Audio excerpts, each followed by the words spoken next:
Morning, folks. This is Talking Point here on WSN, your content capital. Short Michael Small here. Once again, flying solo, hashtag Freaky to Show. But don't worry, have no fear, because this is the only station in the nation broadcasting in HD. And of course, we will never let you down. Celebrate with determination, folks. Talking Point is here. Last episode of the week. And thankfully, I guess you could say it was not a great week of great controversy. However, crime is moving along. I don't know if to say effortlessly, steadily, quickly, hastily, but it is, with some new interesting developments as the criminal element diversifies its portfolio. And of course, a near miss with regards to fire prevention has not necessarily once again brought the question up, at least in my opinion, but this soon from just the previous tragedy last week. It highlights further perhaps how much we take for granted. However, I'll get into all of that and more with today's Daily Review.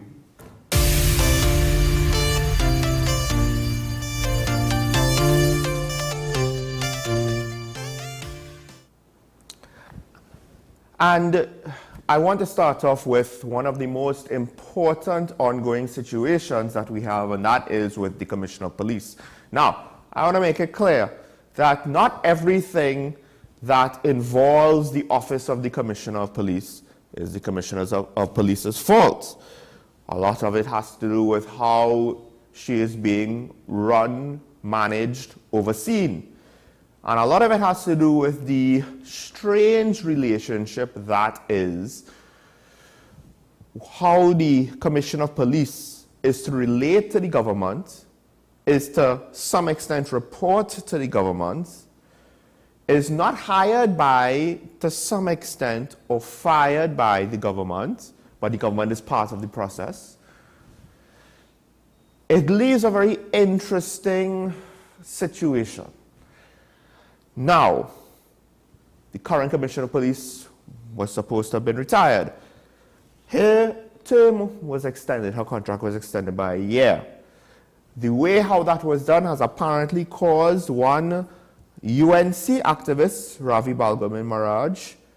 I would caution anyone who is looking towards activism to be labeled as a PNM or UNC activist, but at the same time, I guess if you want to be involved with one party or the other, I don't know to what extent could you really be a political activist and a party activist. Those are two separate things. So his UNC activist label is not quite the same as if he was an independent political activist who just happened to disagree with the government and agree with the opposition. But anyway, he is contending that the extension, utilizing the provision of the president to extend the term of a first division officer who is due to retire, he is saying that that is inconsistent with Section 123 of the Constitution, which gives the Police Service Commission the power to recommend the appointment or removal of the police commissioner and deputy commissioners of police, with approval from the House of Representatives. And this came up, or a similar situation like this came up with the extension of one former Commissioner, Gary Griffith. And I believe that is the piece of legislation where the Attorney General said it is good law, new legislation. This is what made the situation with former Commissioner Griffith complicated. Because when it seemed as though the government was trying to pull the rug out from under him, and maybe that's all a smoke screen for some other situation that we're not aware of. But just as it seemed that they were trying to pull the rug out from under him, withdraw the lists, have this investigation in the FUL of which the Commissioner's office is significantly and directly tied to anything to do with FULs.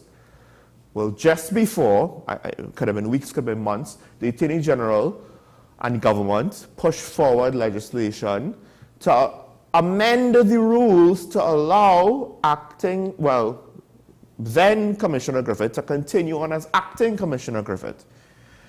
In certain respects with regards to the requirement, I think it could have actually been, to bypass going to Parliament again.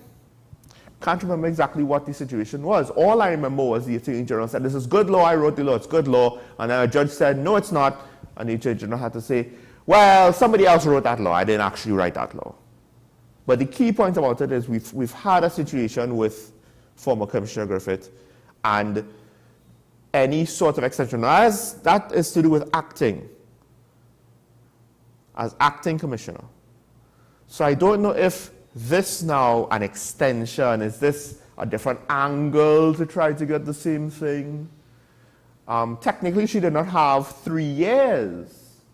So is it that, well, she didn't serve for a full term, so the Police Service Commission technically does not come into play until that term is up. It's just her employment contract or her retirement age is up. So it's a technical thing. Is it some kind of heinous thing? To be fair, the government might actually have technically broken the rules. I guess the reason why it's not that concerning to me is she hasn't even been 2 years on the job, much as 3. Now, if she was 3 years plus on the job and this was done to extend her, that'd be different. My opinions of her capacity to do the job notwithstanding, I find it very odd that if technically the government is wrong, and I'm not saying they are, I'm saying if this whole situation where, we appoint her and we almost immediately have to extend her and she's near retirement, then what was the point? Because to some level, her ability to actually do the job, to stay in the position without having to jump through hoops and ladders, and this is not Dwight D. Eisenhower after the Second World War and we want to keep him as long as possible just because the man led the invasion of Europe successfully and managed a whole host of complex political, logistical, and military issues successfully. This is someone who is new to the position. If we're having to jump through hoops, she ain't even in her 2nd year. That don't make sense to me. That's not her fault. That's the fault of the people that picked her. So I don't understand. What is going on? Why pick her? What happens, at least in military organizations, is once you reach a certain point, you are retired because promoting you makes no sense, right? Because at certain ranks, your ability to continue promoting and moving up the ladder will actually dictate how long your career goes. And at some point, they retire colonels before they retire generals because some colonels just can't move up. But at some point, they know you're not going to be here for long, so we're going to retire you. We're not going to keep you on, and we're not going to just promote you for that makes sense. We just retire you. So I don't know. I've heard she wanted a job. It's something to put on her resume that, as a legacy. I'm really fed up, if that is true. I'm really fed up of people in the public service more concerned about their individual legacy and status and not taking on what does their legacy do to the country. I mean, the Prime Minister mentioned sandals in his press conference yesterday. We'll get into that later. And he said, well, we would have had sandals by now. Yes, sandals would have opened during the pandemic. That would have been so successful. 2 years of losses, uncontrollable losses. Were we going to provide subsidies to keep sandals open? We can't even keep Magdalena open. Granted, sandals' location is, geographically speaking, in some respects, better than where Magdalena is, because you don't have the same sea blast. Legacy. A 3 million person airport. That's the traffic. We don't have 3 million guests in Tobago. We don't have the capacity for 3 million guests in Tobago. And even with sandals, I don't know if we would have had capacity for 3 million guests in Tobago. But I can tell you one thing, who the hell opens a resort? Who the hell wants to claim that we will open a resort, then suffer through 2 to 3 years of a pandemic, and that will make us successful?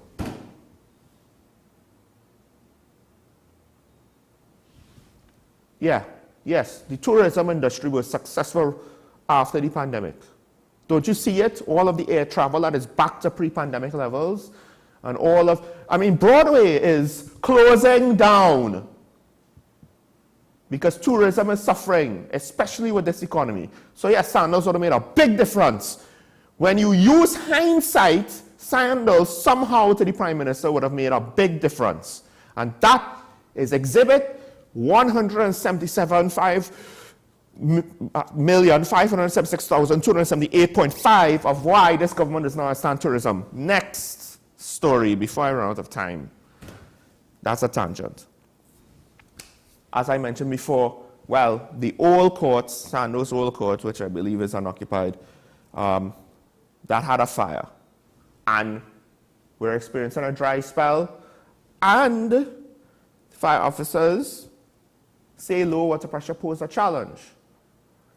Now, I don't know if this is a confluence of issues all coming together into a perfect storm to slap us in the face. But that's what it looks like. This is not the first time we've had a particularly dry year. I can't remember how long it was ago. I was living in Tobago at the time temporarily. It was extraordinarily dry in Tobago. Everything was brown. Water pressure was, you literally felt like you were waiting on the oasis to trickle in from the desert. We might have to take on the issues of fire prevention and firefighting in this country more seriously. I think we take it for granted. I mean, yes, we've had buildings in Port of Spain destroyed by fire, right? Acts of man notwithstanding. However, to some extent, can we take it for granted that, one, we will always continue to have fires. So let's not have certain stations just not have fire engines. Because, heaven help, how is certain parts of Port of Spain going to get a proper response from Ryson Road during certain peak times of traffic? Please tell me. Please enlighten me on that.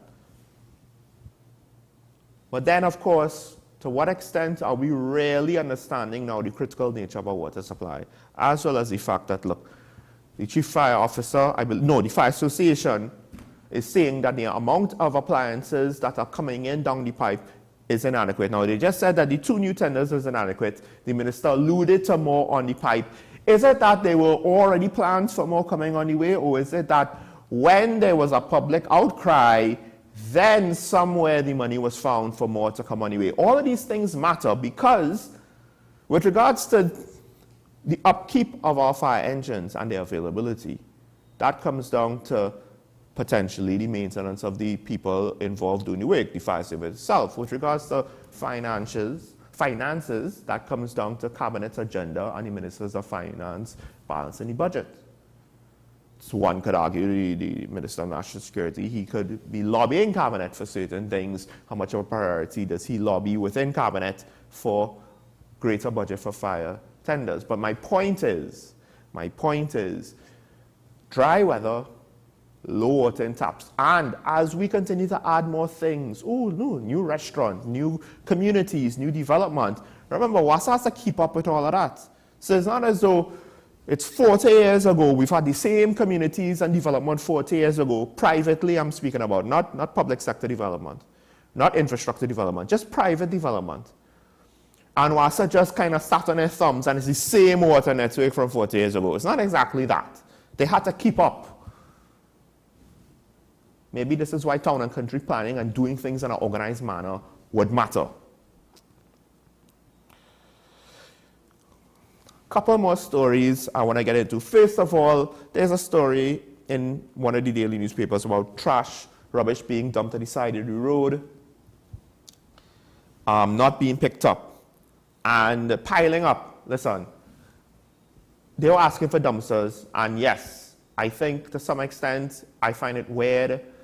Now, granted, we leave a bag on the wall, people leave bags at certain street corners. The street corners, that looks even worse because the street corners are discolored. And I'm talking, one of these corners is right outside State Media's own TTT, right there, this big pile. Well, I don't always see the big pile, I just see like the remnants. And actually right around the corner from us, big pile of trash, and you see the remnants, and that corner just is dirtier than other corners. And people have to walk on those sidewalks. It's just something about national pride. Last thing quick I want to get into, something about national pride. We need citywide dumpsters, but that's a whole other, don't ask me how to implement it, right? I was saying this trash on the side of the road thing, it had to end. But last thing, I just want to do a quick crime roundup. First thing,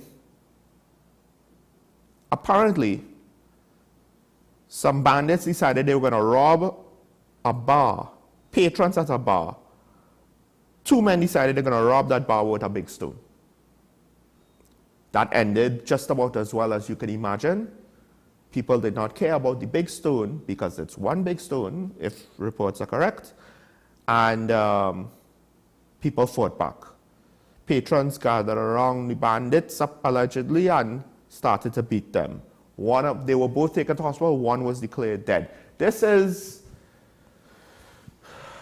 I don't know how the law will rule on this, but this is borderline. We're starting to see, listen, vigilantism. You're going to beat a man to death because the mob now is not necessarily thinking any sort of controlled response.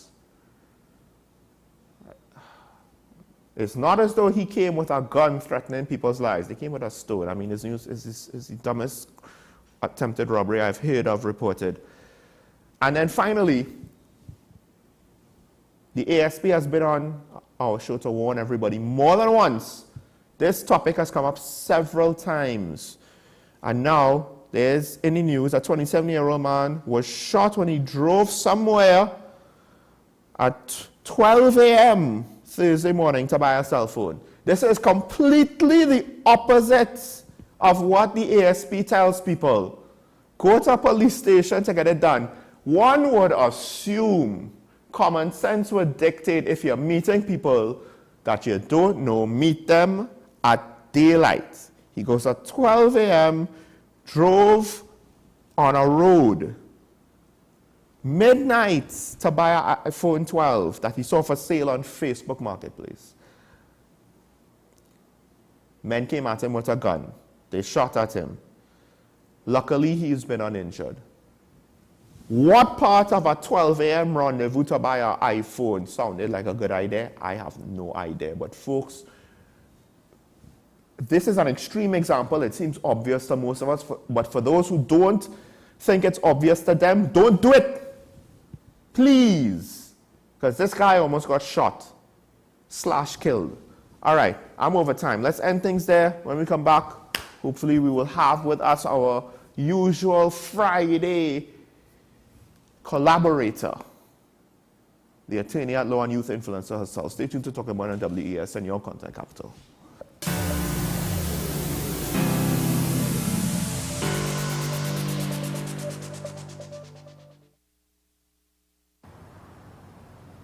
Bill and Ruth fell in love with the Benjamin Moore color Dry Sage, but they tried to match it using another brand's paint. I mean, it's close enough. Almost identical, really.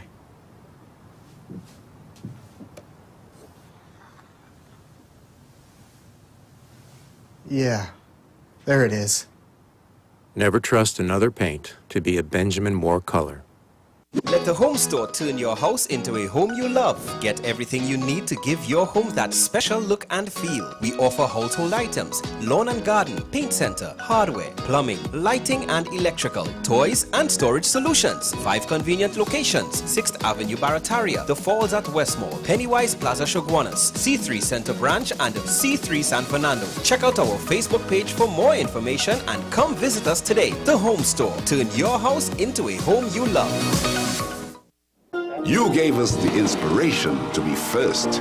We gave you the solutions that put you first. You walked with us side by side, and we continue to serve you with pride.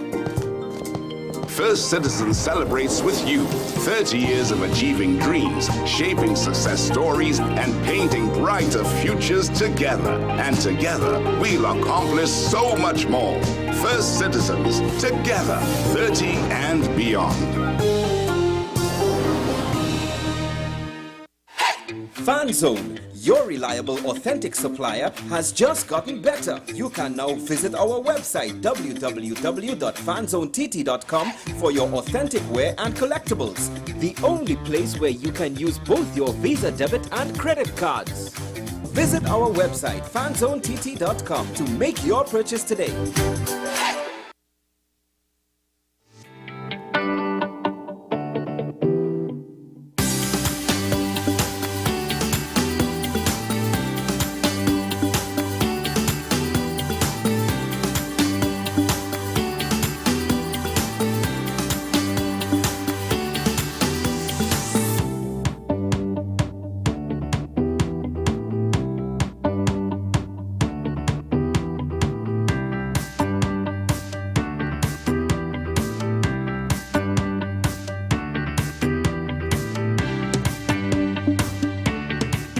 On the next episode of Nicole Larson Live, living in victory every day. Destined, innovative, virtuous, anointed. Yes. I love it. That's how I think. That's how I think God actually sees you, and even your gifts. I'm still in psychotherapy, you know, over his loss and trying to restructure my life and to live again, because I have that desire, and I think that's what God wants, because this is what he told me. It's time to stop grieving and to move on and to enjoy the life that he's given to me. You know, he's not finished with me yet. To say now that you're coming full circle and God is like he's saying, listen, I'm affirming you. I'm bringing you back to your homeland just to let you know how loved you are. And he's using us to let you know that he loves you. I was able to step out with encouragement and, you know, go to like ICNTT or go to Scouting for Talent. And those are the places that open doors for me. Give thanks in all circumstances, for this is God's will for you in Christ Jesus.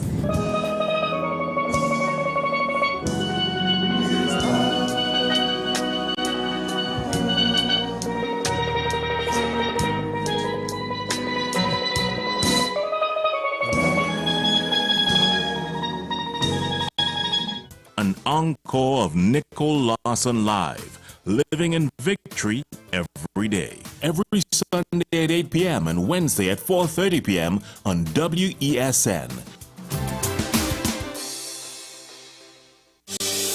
Join me, Dr. Nalini Kokaram, on What's Up Doc, where we discuss all your burning questions concerning health. Trinidad and Tobago is among one of the highest risk group of patients that develop this form of genetic breast cancer. What I'd like to take home from a short interview like this, screening. You must screen. Because it's silent. It's silent. Yeah. And because it's silent, you don't know it's there. What's Up Doc, every Tuesday and Thursday on WESN, Content Capital. My name is Carl Media, and the founder and the host of Ever Increasing Voice Ministries. Join me every Saturday and Sunday on WESN, this powerful station, at 9 a.m. on Saturdays, 1 p.m. and 7 p.m. nightly. Also on Sundays, I'll be on at 7 a.m., 1 p.m. and 7 p.m. at night time. When you come here, we are getting people heavenly ready.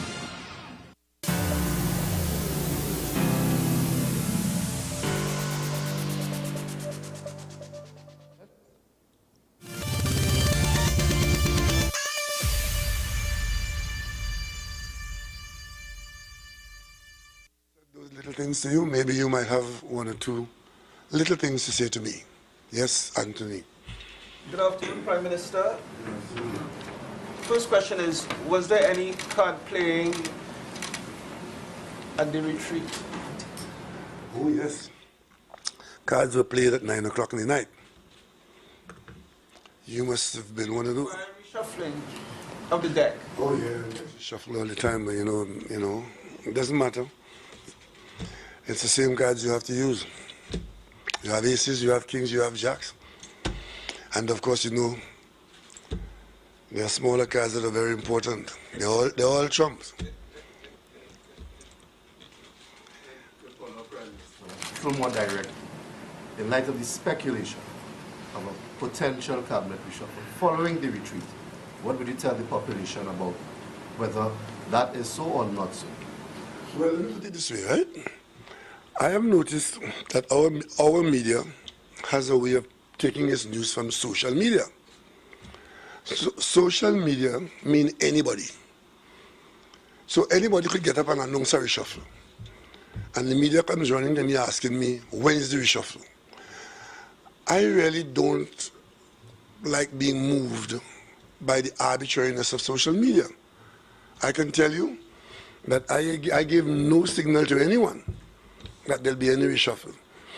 I have a great respect for and belief in stability.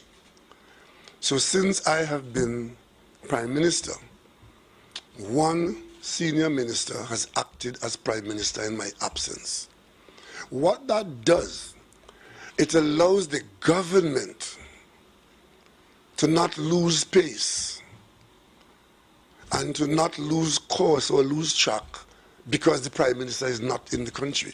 The government functions because that's stability. And given the huge difficulties that we were facing between 2015 and now, I could not have the luxury of instability. Reshuffling for reshuffling's sake does not improvement make. Because whenever you reshuffle the cabinet, rest assured that while some people, few people, may accelerate their performance, the majority of people have a learning curve before they can start running again. But in terms of choosing to have a reshuffle, I was informed of that by you. That was the Prime Minister at the post-cabinet press briefing, where he spoke to a lot of different things, but coming down to the end now, the first series of questions was about the rumored cabinet reshuffle. It's something that you hear a lot, coming especially from critics of the government, people who are dissatisfied. Some of it is emotional, understandable, but is it practical? Maybe it is, maybe it isn't. To talk about that and more coming from that line of discussion the Prime Minister had, we have with us a youth influencer and an attorney at law, Janelle John Bates. Mrs. John Bates. Hi, good morning. How are you? I'm good, I'm good. Hi, good morning. Good everyone. to see you. Good to see you.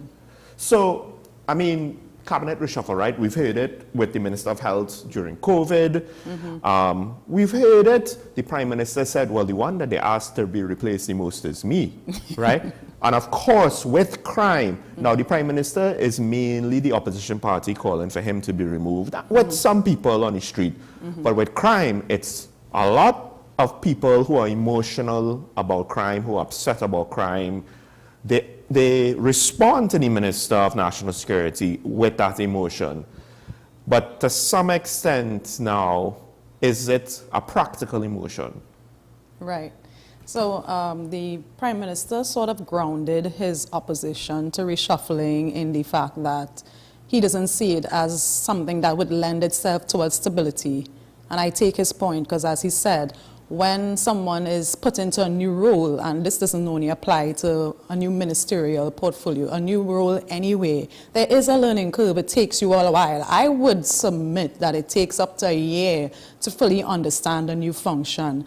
And with the crime situation, people want a solution now. So in terms of changing the minister and using the stability argument, I could see the Prime Minister's point. But another point for me is that people who are criticizing the government and the minister don't seem to support anyone in any of the current cabinet ministers. So reshuffle, my question is, reshuffle and put who? Who do they want? Is there any particular minister that people seem to think to be very efficient? Those who are critical of the government, I have not heard them praise anyone. So you're saying it's not just replace Hines, but we don't know who. It is replace Hines, but everybody else is allegedly just as bad. Well, so those who what would criticize be the government, they say all of them, they lump them all together and say it's a completely, to use the analogy, a useless deck. So I want to know who they would want the Prime Minister to put. Now, I could think of some people, but then again, within the government that I could suggest, but even if I would suggest someone and I would say that they would make an efficient minister, there's still the third question I would ask. What is our crime situation as a result of poor direction and policy, which is within the remit of a minister? Or is it about resources and implementation? Because what would change in the minister do? Because a minister's role is about, in the cabinet, is about policy, direction, and that sort of thing, not the implementation aspect. Well, that's the thing. Wouldn't policy really be, at least what we have observed with this current government, and maybe some others, right? One could argue the Manning administration, there were reports of him being very, autocratic and unilateral. But that's that. To some extent, with this administration, whether or not the Prime Minister kind of, has the final say on everything, it seems as though everything goes to cabinet. People don't kind of move without some sort of consensus from cabinet.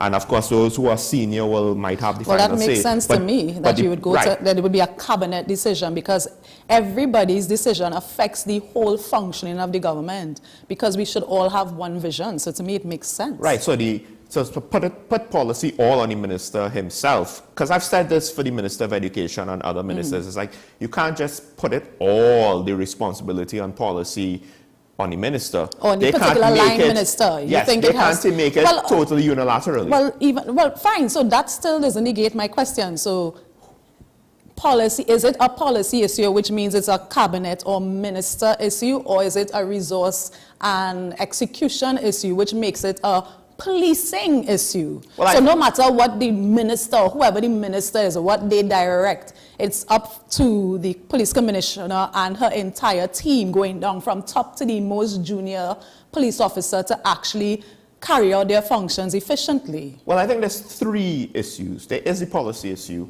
To what extent that exists, it'll take criminal lawyers and prosecutors, etc., to really analyze that. Then there's the financial issue, which, how much do you prioritize national security over other things, is the basic question if you don't want to get into corruption and waste.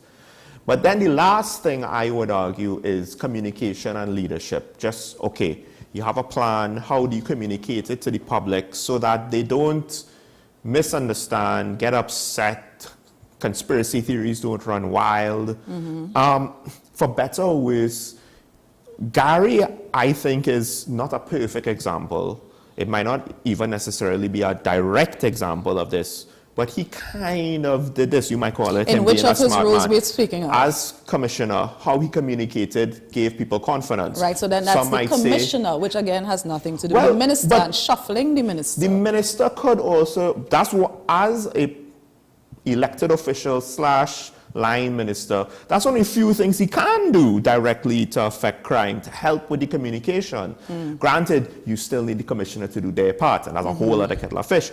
But there's also the fact that the national security apparatus, it starts with the police with crime fighting, but border security includes the Coast Guard. We have issues there, and we're not hearing anything to inspire confidence, much less see anything to inspire confidence. So I can understand why people would not want him there, but then I, like you, come back to the point, I don't know how many people are going to actually do a better job in any of those things. But again, people are tired of talking, so I don't even know if he comes up, or any person comes and has the best speech. There's only so much and so long that talking can assuage the feelings of the populace. So I'm talking, I'm a great talker, I'm communicating plans that I may actually have these plans, but 3 months, 6 months, 9 months, 12 months, if the plan is not implemented, people don't want to hear talk. For So to me, maybe I'm a practical individual. I don't even think the communication is that important. But I think it's the policing is important. The thing is, and when they actually give stats, we will know how true this is or not. It is reported that other serious crimes are down. The murder rate is the thing that's out of control. Now, I don't know. Of course, drug smuggling, gun smuggling. I don't know if we would know human trafficking, if we would know like what the levels of those crimes are, if they're up or down. Reported cases could be up or down, exactly, but the reality reporting behind is different from actual, well, the actual, is it actually being done? Because maybe people don't have enough confidence to even report it because of fear of reprisals, or they find it pointless. But look at home invasion. That got a lot of press. Everyone, all of a sudden, the public is like, oh my gosh, home invasion. Now, reportedly, statistically, home invasion wasn't necessarily that much greater than it was at the relative time the year before.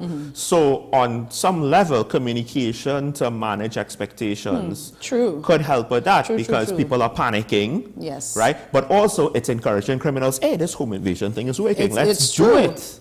Right, that's true. But then it, the media also has a role to play. The media does have, but it's one thing if I say you keep highlighting something negatively without showing the upside, or because there are upsides, but do we report it all the time? That is both true and not completely true. Because at some point, the officials saying something, it matters more than what the media says, right? And I think with regards to home invasions, the media ambassadors might have tried to push back on the deputy commissioners and so forth. And I think the media reported it, but for whatever reason, the message wasn't effective enough. And every now and then you get a pundit that still points towards home invasions. And I mean, at the end of the day though, to be fair, it's still a crime on the books, if you know what I mean. So does the it's not greater, but it's still there. But should the messaging, because we're talking about communication come from the minister? What, you know, sometimes people ask for things that I actually wonder, what do they want? So is it that they want the minister to have a press conference regularly? What communication they want? So, what do they want him to say? Part of it is, I think, I know the Police Service Commission hires and fires and disciplines, but accountability on doing the job, I would expect, would go through the line minister / National Security Council. And it's not just the police. What about the Coast Guard? Yes. What about the regiment? But the Coast Guard especially, because the maritime border situation has, we literally have nothing to indicate that the borders have ever been secure. True. As crazy as it is, right? I know when I was younger, I saw patrols, right? But as it is right now, from COVID on to now, it's a big black hole. Right. And one of the first things the Minister of National Security did was oh, look, we have 2 new boats. That was his first press conference. Like,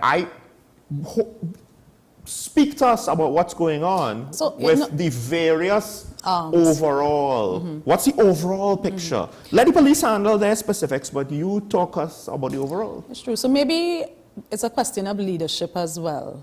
Does Minister Hines inspire the head of those particular arms to do better, to call on their troops to do better? So maybe that is a question, that's leadership. I actually did not put those points together. That's a good point with him.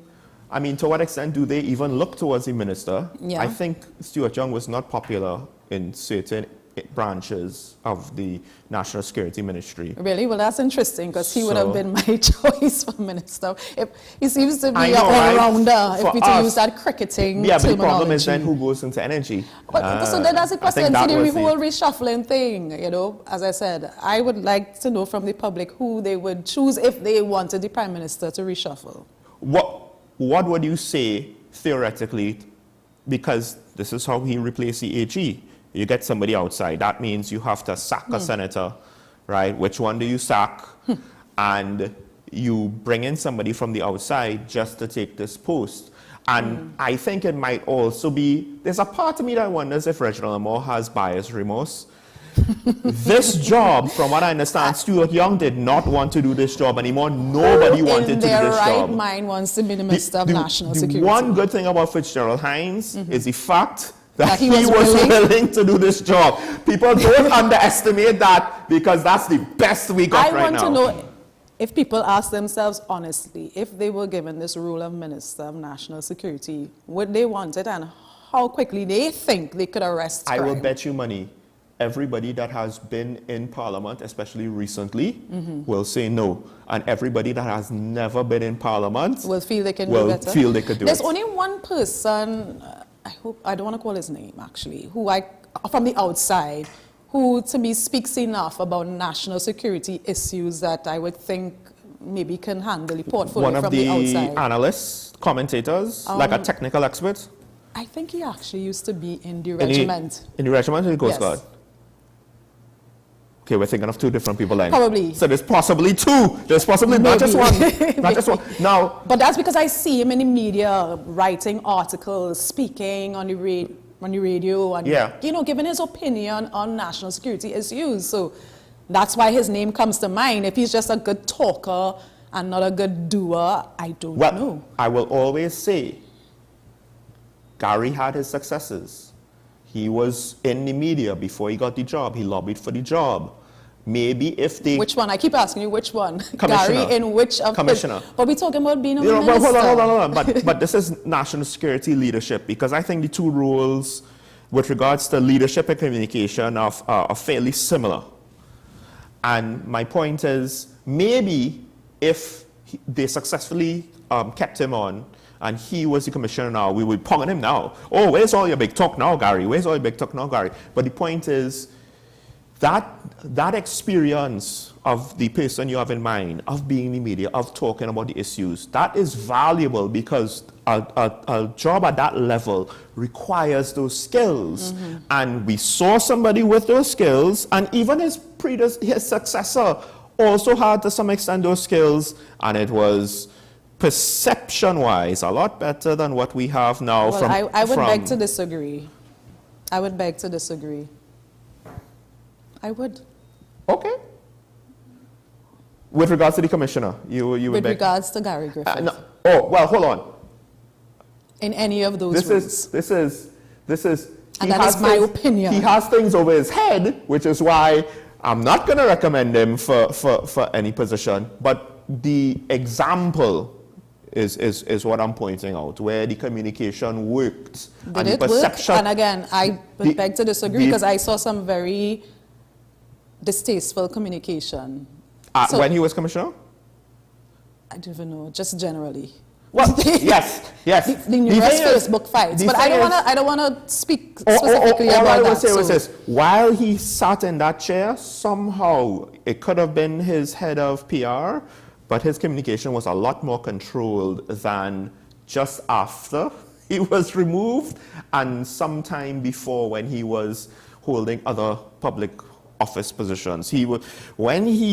When he's ready, he could be very controlled, and sir, you should do that more often. Don't listen to the devil on your shoulder with regards to just say whatever you think, because that usually never works out. But let's leave that there. Let's leave that there.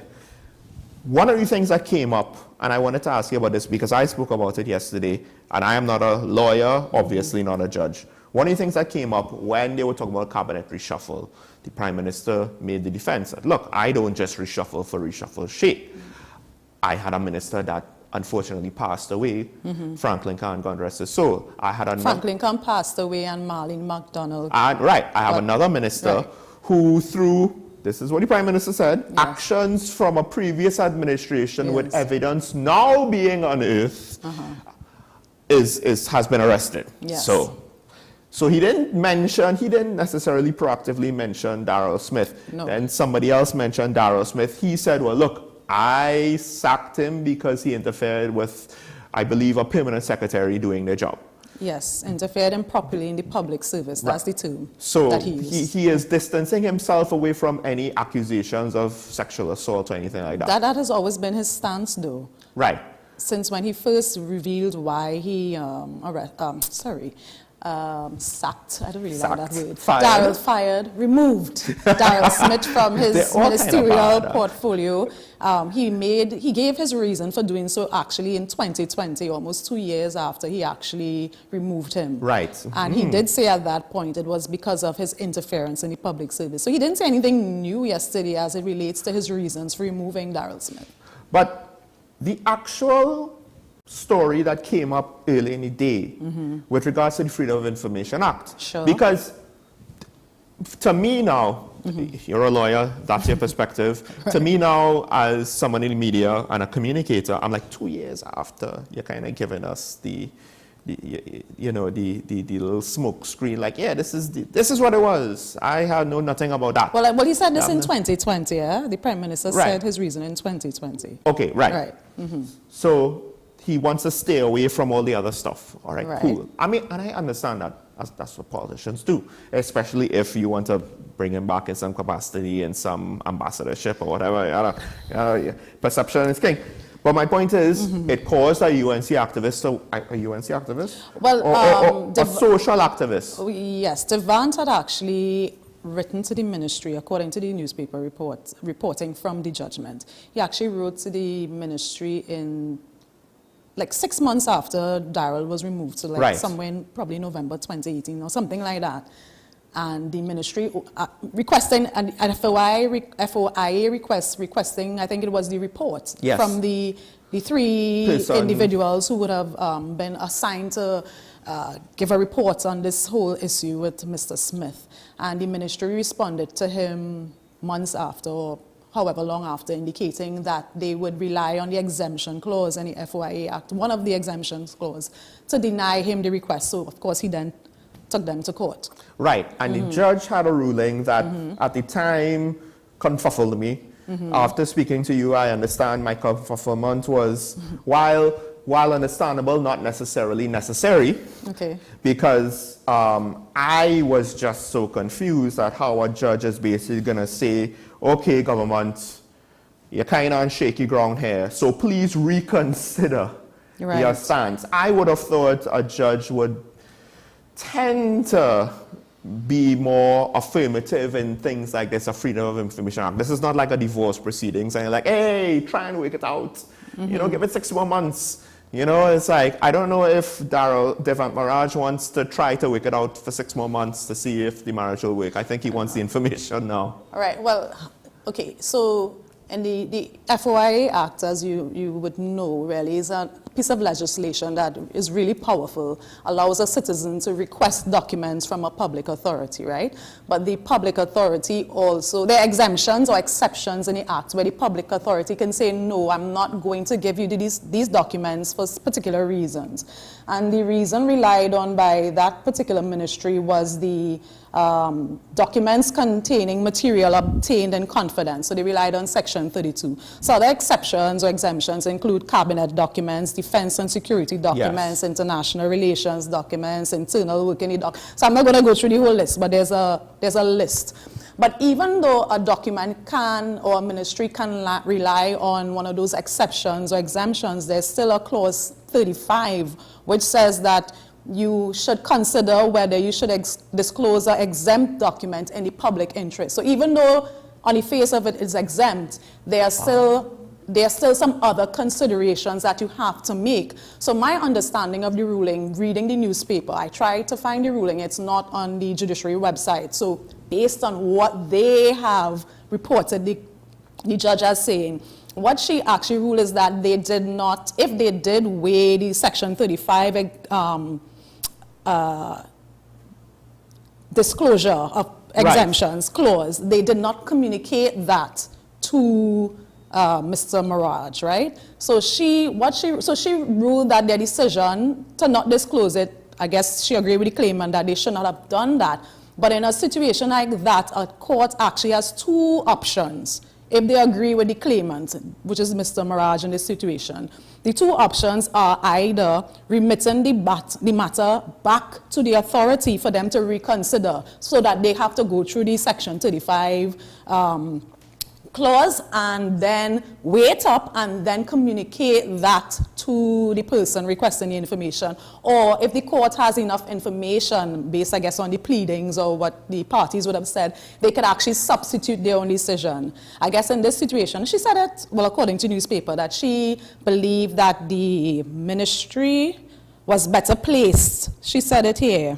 The court declines to do so, which is to supplant its own decision in this particular case because the defendant is indubitably better placed to reconsider its decision in light of the myriad of contextual lenses through which the defendant should look to respond. Apparently, she gave them a list of things to consider, then weigh it up and then give their decision. But the list wasn't published, or the questions she asked them to weigh up. So she's saying, I don't agree with you based on what you have presented here, so go back and reconsider it. Right, so she doesn't agree with them, but she wants them to reconsider things. We would expect them to do that whole process again with the list of things she wants them to also include into consideration, right? The response, depending on the response, if it is not acceptable to Mr. Mirage, could he then potentially go back to the courts? I think he could, because it would be a fresh answer now with their responses and their weighing up. So I believe, again, if he's not satisfied, I believe he can go back. So the same judge now will say, well, you... I don't believe it would be the same judge because it's a new decision, because now there would be more information. The response would be different. So they would have based it on this initial response. So to me, it would have to be a fresh matter. This is a new response. Because I don't know if it would be better ways, but it would be interesting to have the previous judge, because she would have all the context of her decision, but I don't think maybe it would be the same judge. I don't think so. But I guess if that's how the system is, that's how the system is. But the point is now, it won't just be a rehash of what came before, because they have all of the things that happened with the request to reconsider. Let me put it that way, right? Layman speech, and assuming they go through the full exercise reasonably enough, that will make it a whole new case. I don't want to go any further, because we never know where this could go again. So I'm just going to stop up to the point of what the judgment in this decision is, which is go back, reconsider your section 35. The political analyst in me wants to explore all of the things, like, what if they just toss that paper over their shoulder that would and be move on? I don't think any they won't do that person in their right mind would do that. They won't do that, like, publicly. It would be rhetorically, Yeah, they'll take it and they'll have it on the desk, and we're working on it. This is a... not that it's going to happen, folks. I'm just, the possibility of it happening. The cynics will say that. They don't. I'm sure there'll be cynics who would expect that they'll take the list of things to reconsider and just try to figure out how to get to the same endpoint, and the endpoint being not to reveal anything. I won't speak. Yeah, you can't say. But just know these things are costly. When we have to reach to court, it's costly. I believe the court ordered that the ministry would have to pay his costs. Costs as well, yes. It would be silly to not do it properly and face the possibility of having to pay costs again. You see, in an ideal world, the government will be considering the budget. But in a political world, the government will a cynical person will probably say that politicians will weigh how much will this cost versus the political fallout, and the actual cost to the public purse is not enough for me to go through this political fallout, because we're not talking it's $10 billion for this case, right? It's not. This is not no big national level set of money, right? So I could see where politicians are not going to care as much as someone like you, House of Cards, who are a bit... Actually, no. There are a lot of... No, I don't watch a House of Cards. I don't know if I've ever watched more than maybe one episode in passing, just because there was nothing else on TV, and I don't even remember when that House of Cards, which one was that? Well, let me just... Let's just... Yeah. So, I mean, it's interesting, folks, but all of this came from that initial question, and the Prime Minister said, well, I have a small deck. He said that, right? It's a small deck. I did believe he said that, there are only so many cards. Some are aces, some are kings, some are jacks. Some are smaller figures, but they're all important, they're all trump. But I think he eventually said that it was still a small deck. Yeah. So I think it goes back to what Janelle was saying. Who else? Who else? I am of the opinion that you don't need somebody who is a technical expert in a field, right? You want a civilian leadership. The key point, though, is, to be fair to the Prime Minister, what he said, they have to be able to get back up to speed, to get up to speed, sorry. Yes. And you want to take that risk? I mean, they have 2 years left. So it'll take the new person 1 year, according to you, which I think is very reasonable. Something 1 year to get up to speed, and then they'll have a year. And then, I didn't think about that. Is it expedient, given how close we are to elections? And think about it. It might be. I'm sure you if you can guarantee there will be an improvement. Yeah, but it's an improvement 1 year away. This is the thing. Is that what the public really wants? Good question, but I feel we have to go and break. All right, sorry. Oh, my word. Okay, sorry. Folks, news on the hour coming up. When we come back, Janelle's with us for half of the call-in segment, and then she'll have to go. So call in, but news on the hour next.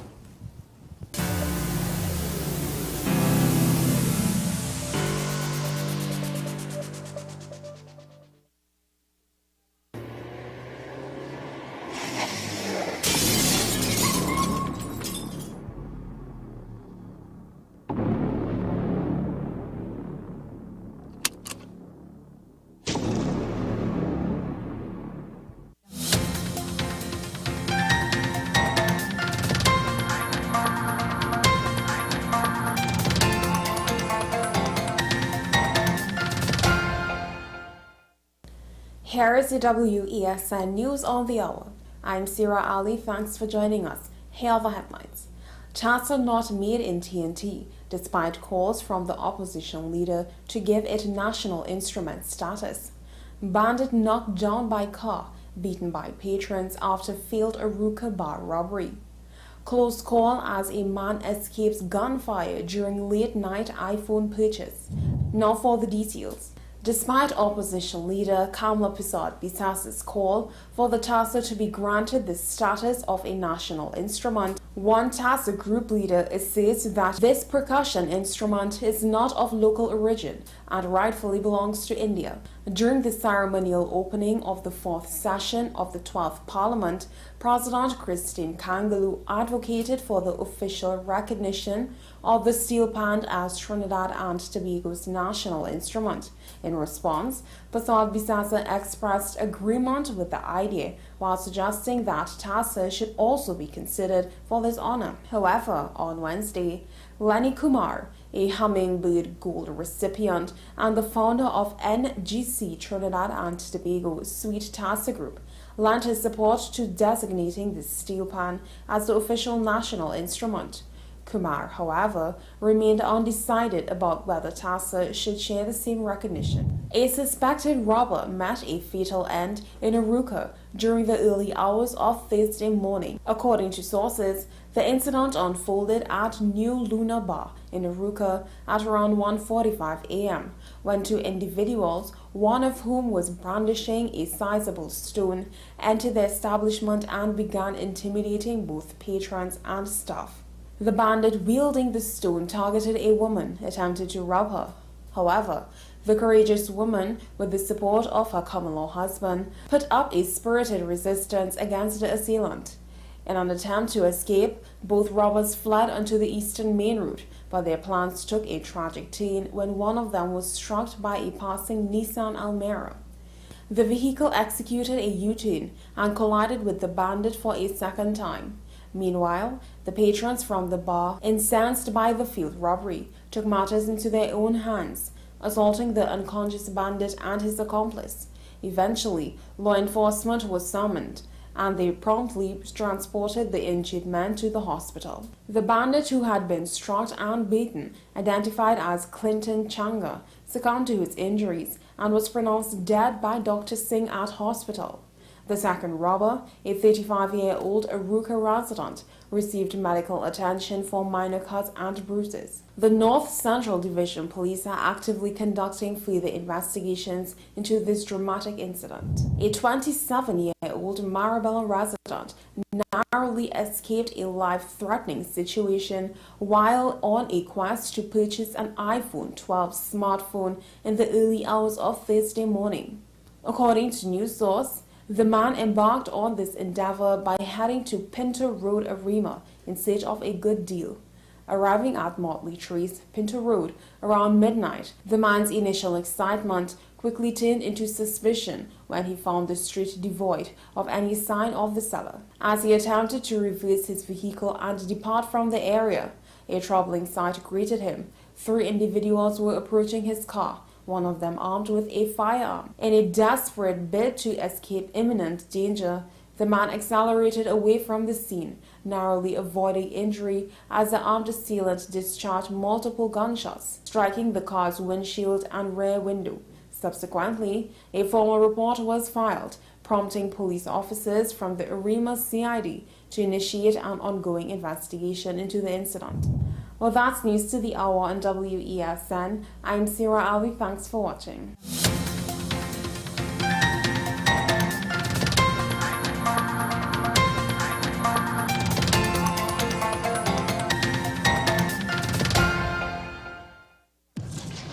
We exposed 5 strangers to KFC's delicious chicken to see if any time could be KFC time. And at the first bite, the party began. We repeated the experiment during the day, during business hours, on weekends, with sunshine, with rain, and it's confirmed. KFC's flavor makes anytime KFC time. KFC, it's finger licking good. Take some time for yourself or spend some time with the family at Sandy Point Village Hotel. Enjoy our various studio and suite apartments, self-contained with their own kitchenettes and Wi-Fi. We also have our famous 100-foot swimming pool and our beachfront restaurant, the Steak and Lobster Grill. And our location in Crown Point puts us near the center of activity from the nylon pool to the local nightlife. Call us and make your reservations at 639-8533, 389-2378 or email us at sandypointvillagehotel@gmail.com.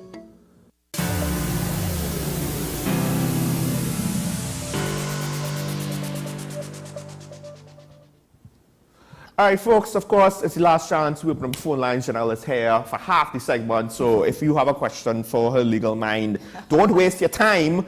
Call in now. However, phone lines up on the screen. But as we wait for the calls, Janelle, there was something else that you wanted to kind of fit in. Me, Sean? That was you. No, but something else mentioned that the Prime Minister did allude to. He did speak sort of extensively. He was asked about the call for unity amongst parliamentarians. So he spoke about that. He started off saying that he would, did he start with that, saying that he would reach out to the opposition leader to talk about crime. But then he went on to explain about how he initially had reached out to her and he didn't get the feedback he wanted, and after that he just didn't bother. Is this a chicken and the egg scenario where everybody just assumes, well, they're not going to, give us anything positive, so we'll put a half foot forward? Or probably, because then I think I heard Jayanti yesterday, but I think you have a caller. All right, we have a caller. Tuna Puna, good morning, caller. Hello, good morning. Morning. Good morning. I have my suggestion here and from other people that we meet and do discuss normally. In Trinidad and Tobago, criminals have too much rights. I am sure the people would like serious and tough laws for heinous crime. Let us have a referendum and let the people decide about penalties for the criminals, because it is in the law books of Trinidad and Tobago to hang murderers who are guilty, and the cat-o'-nine for other serious crimes like rape and kidnapping and etc. In Muslim countries, they do not hesitate to deal with criminals. So crime is down in their country. Why are the people in charge are hesitant to do something about this situation, allowing it to go out of control? speed up the justice system for people to get justice in time. Thank you, caller. Soon, people will take the law into their hands to defend themselves because this is too much. Thank you. Thank you, caller. Thank you, caller. I wouldn't want to compare ourselves to a Muslim country. That's a different legal system. We should be comparing ourselves to people with similar legal system. And they have the similar laws, and we have strong and heavy penalties. It's the, again, implementation, execution, the speed of the judicial system. Those are the things, not the actual law. Just this way, I don't mind the example because I like using extremes for examples, even though we know we're not going to the extremes, right? But I think what you said there, implementation, when I was speaking to Gianti, I think, caller, the justice system is just too inefficient that we can have all these heavy penalties, but they're not convicted yet, so it doesn't matter.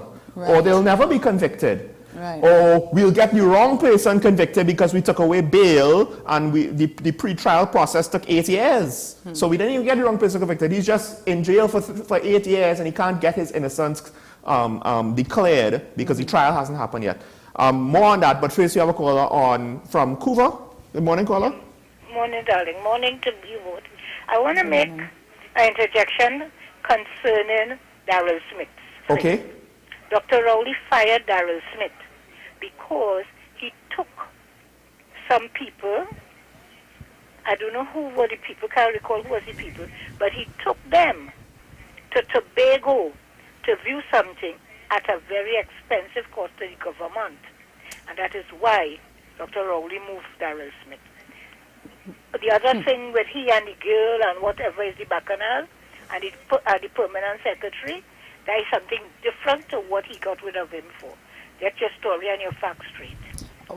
Well, I would disagree because that's not what is reported. The Prime Minister said, and I'm quoting from what he actually said when he initially gave his reason for firing Darrell Smith. He said, I fired Darrell Smith for interfering improperly in the public service. He did not want to continue hiring the woman because for reasons given to the PS, she was unsatisfactory in her job.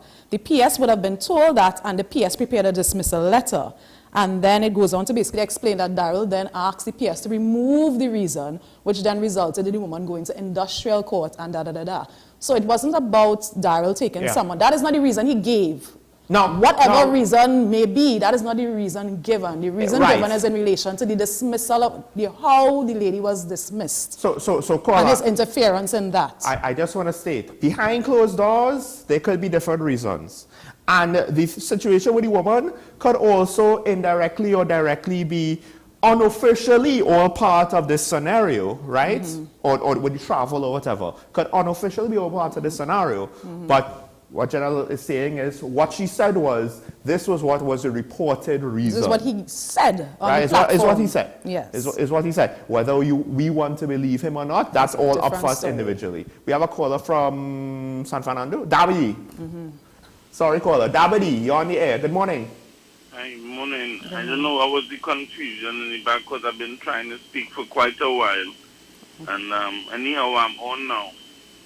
I want to say a pleasant morning to you and your co-host, and I want to comment on the discussion you all had earlier with respect to the roles and functions of the Minister of National Security, and then we go over to other heads and departments in national security.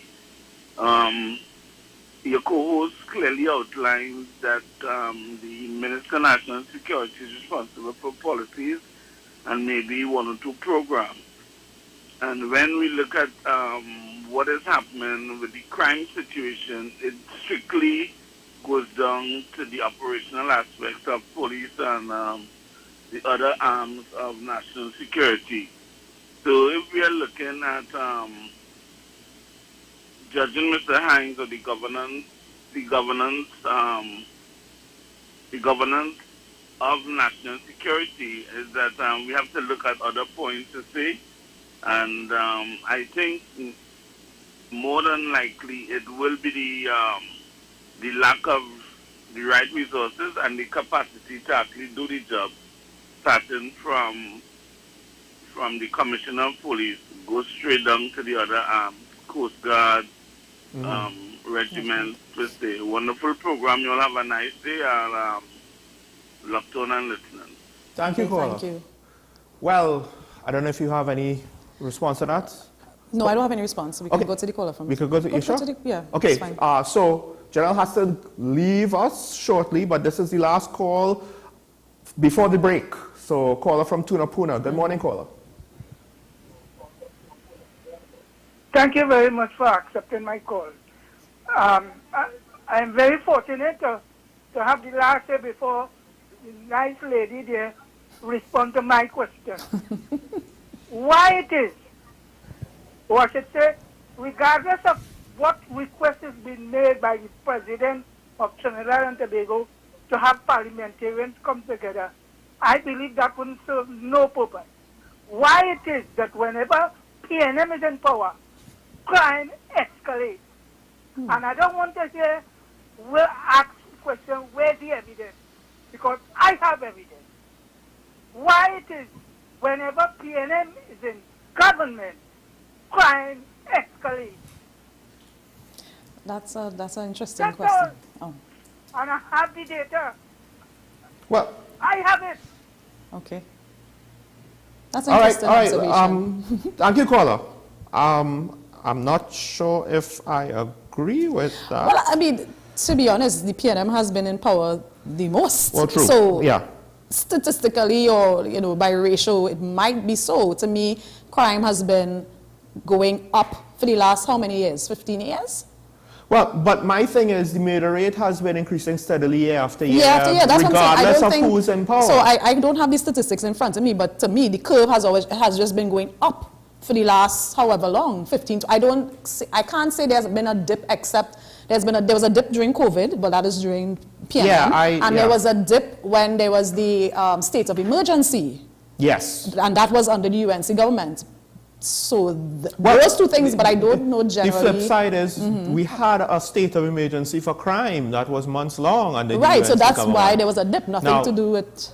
Now, I think, caller, as you said, that was a good point. Technically speaking, yes, in the last 5 administrations, 4 of them have been PNM, right? So there's some truth there, but the flip side is it seems as though it really doesn't seem to matter that much who's in power, because I would argue if PNM was in power instead of Kamala's government, we would have had crime increase. If Kamala was in power for the last 3 terms, we probably would have had the same crime increase. Yeah. I don't really see the So then difference. you're supporting why we shuffle in, because we shuffle our whole government may not even make a difference. The communicator in me has issues with how he communicates and leads, but I don't have a alternative. So that's where I end.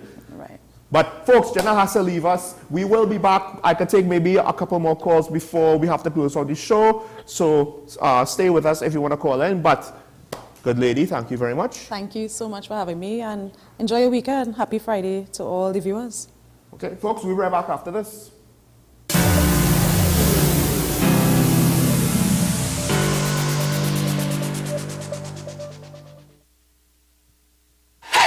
FanZone, your reliable, authentic supplier, has just gotten better. You can now visit our website www.fanzonett.com for your authentic wear and collectibles.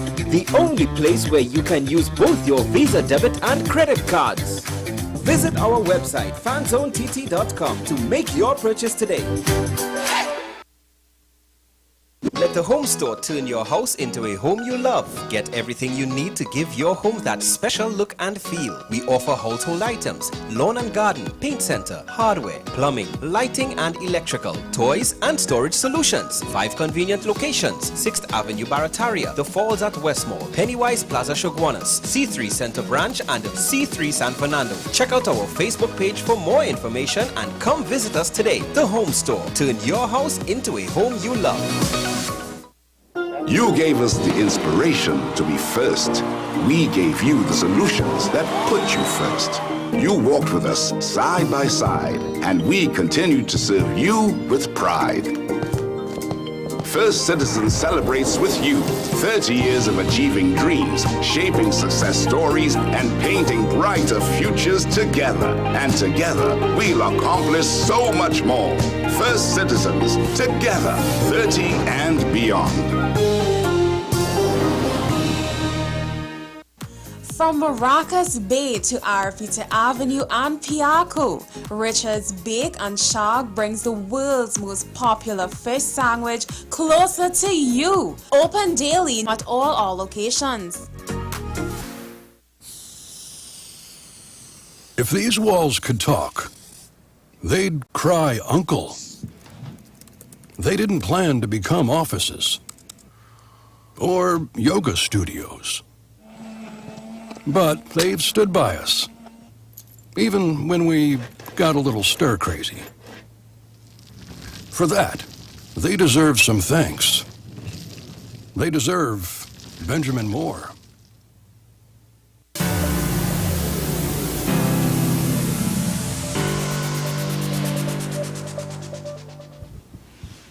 Welcome back to Talking Point, ladies and gentlemen. We just have about less than 10 minutes to go to close out the week. We could take a few more calls if you want to call and have your say. Doesn't have to be our crime. Some callers came in with some strong opinions. We appreciate that. We appreciate that a lot. I understand the last caller, what you were trying to say. It's a hell of a thing. Would the other administration be better at this crime situation? Now, technically speaking, I have reasons to say no. And that's more to do with who's at the helm than, you know, my confidence or lack thereof of the UNC as a party. I think that they have brilliant people in the UNC. But just like the PNM, they are not so brilliant people. And for better or worse, Keith Rowley, I wouldn't say he's at my minimum. I don't know. It's difficult. I grade him on a curve. He's better than a lot of the alternatives. And unfortunately, I don't think Kamala is a better alternative to him. There are better alternatives potentially on the UNC. Of course, I have to say potentially because, you know, you don't know what people will be like, even with just a promotion. Those who work, you might see somebody become a supervisor, become a manager, their personality changes. When Kamala was elected as Prime Minister, when Dr. Rowley was elected as Prime Minister, I was willing to give both the benefit of the doubt. And I actually liked what I saw from Keith Rowley and Kamala initially.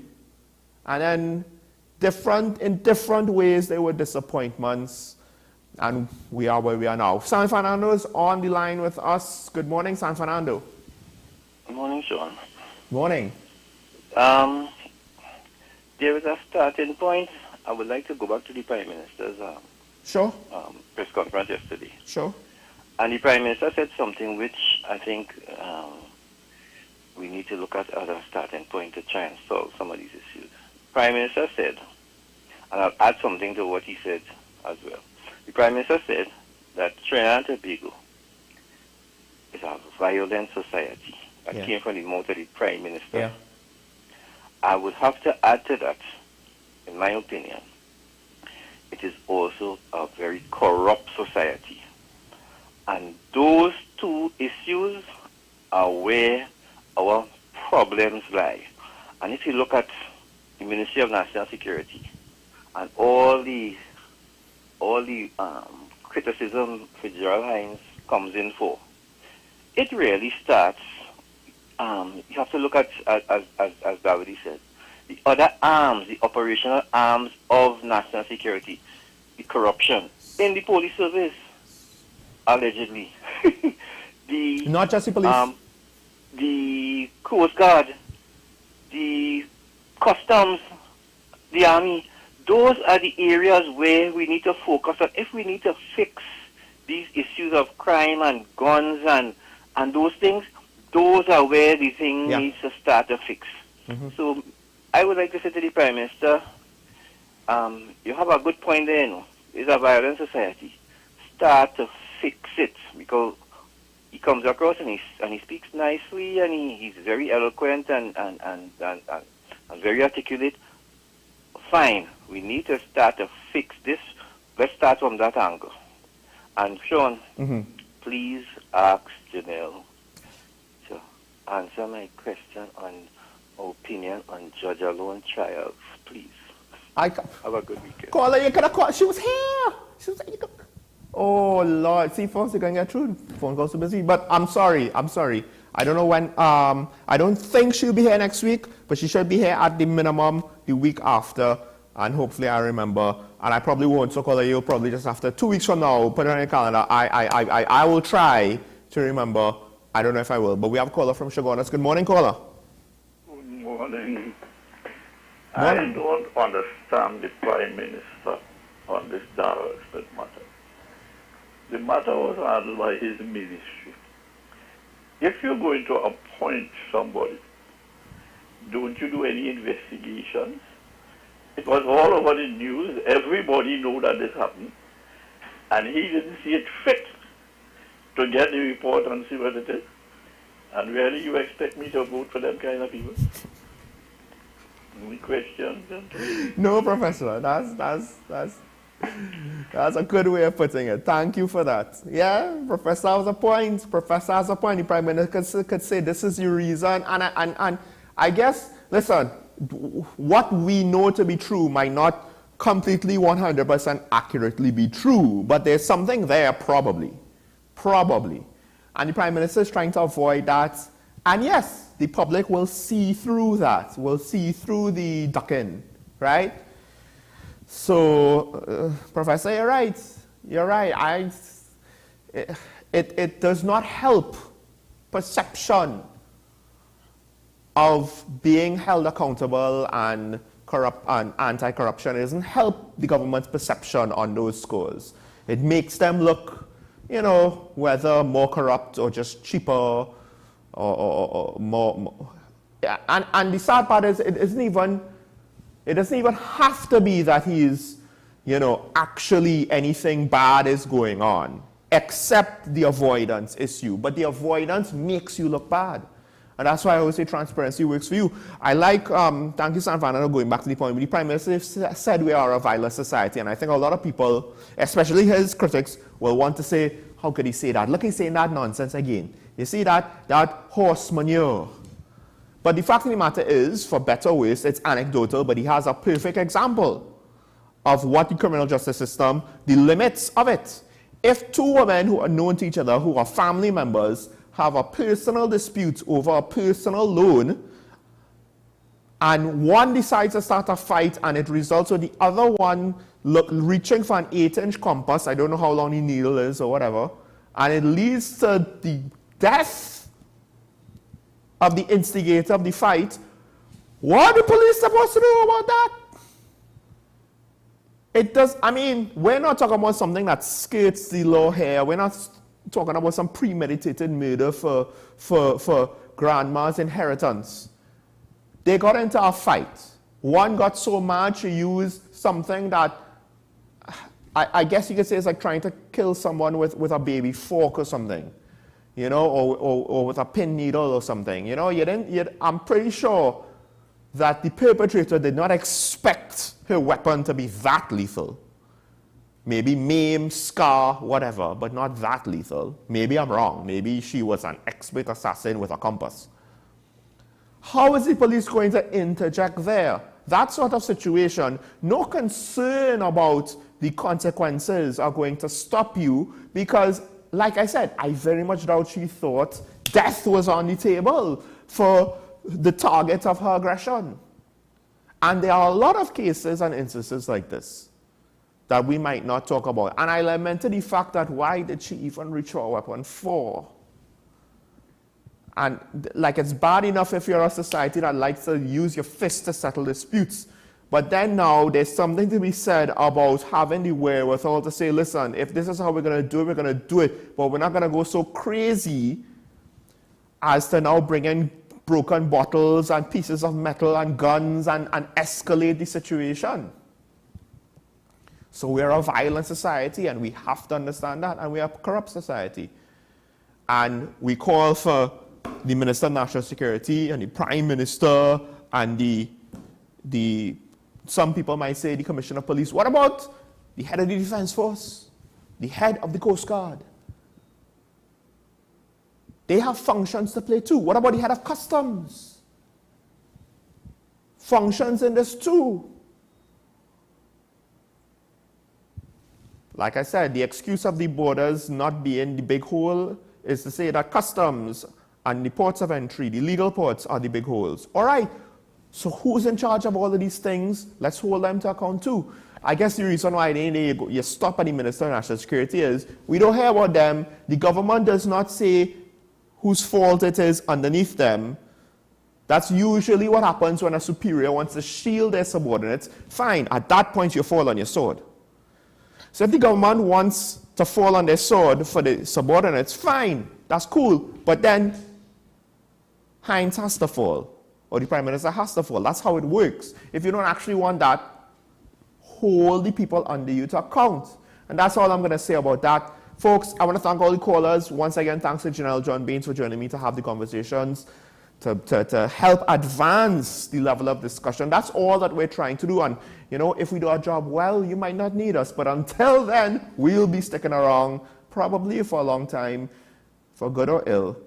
Make this weekend a good one. Have a good day, folks. As my co-host always says, #free Keaton Shaw. And we will see you next week. Goodbye.